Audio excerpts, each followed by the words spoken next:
When the world turns cold and the first frost kisses the ground, what do you see? Birds flying south, squirrels burrowing with their winter stash, maybe a few brave deer foraging in the snow. For most of life, winter is a time to hide, to migrate, or in many cases, to perish. But what if I told you that in the single most hostile, bone-chillingly cold place on Earth, there's a creature that does something truly impossible?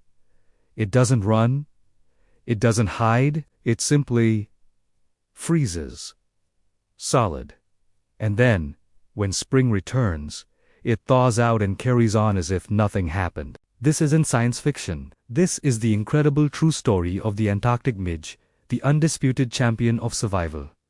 Welcome to Antarctica, the continent of ice. Down here, temperatures can plummet to unimaginable lows, and the wind can strip warmth from any living thing in seconds. It's a land almost devoid of terrestrial life. You won't find any trees, grasses, or land mammals here. It's a frozen desert. And yet, this is home to our hero. A tiny, wingless insect, no bigger than a grain of rice, known to scientists as Bigica antarctica. It is the largest purely terrestrial animal on the entire continent, which tells you just how extreme this place really is. So how does this minuscule creature pull off its resurrection act? The Antarctic midge has a 2-year life cycle, spent mostly as a larva. When the brutal Antarctic winter descends, the midge larva doesn't try to fight the cold, it embraces it. As ice crystals begin to form in its environment, the larva initiates a controlled dehydration process. It purges up to 70% of the water from its body. Think about that for a moment. It's like a human losing over 100 pounds of water weight in a matter of hours. This is the critical first step.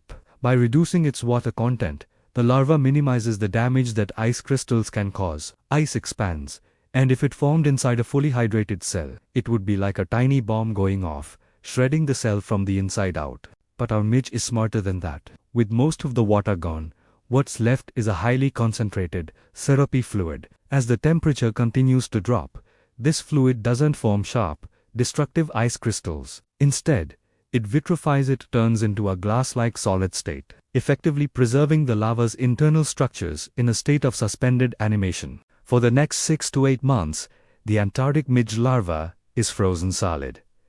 Its heart has stopped. Its metabolic activity is virtually zero. It is, for all intents and purposes, not alive. It's a tiny, organic popsicle, locked in the Antarctic ice, enduring temperatures that would be instantly fatal to almost any other creature on the planet. Then, the miracle happens. As the sun returns to the southern hemisphere, and the brief Antarctic summer begins, the ice starts to melt.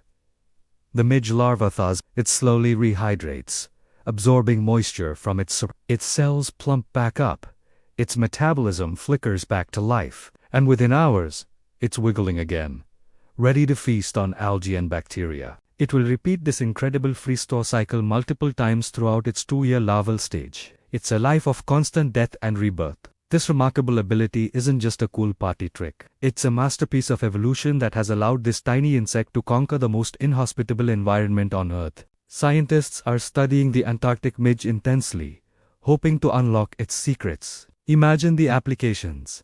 Could we learn how to freeze and preserve human organs for transplantation without damage? Could we develop new ways to protect crops from frost? The midge's survival guide could revolutionize medicine and agriculture. So the next time you feel a winter chill, think of the Antarctic midge. This tiny, wingless wonder reminds us that life is incredibly resilient, and that even in the most frozen, seemingly lifeless places, there can be extraordinary stories of survival waiting to be discovered. It proves that sometimes, the best way to weather the storm is not to fight it, but to become a part of it. Thanks so much for joining me on this journey to the bottom of the world. If you found this as fascinating as I did, please hit that like button and subscribe for more stories from the wild side of science. See you next time.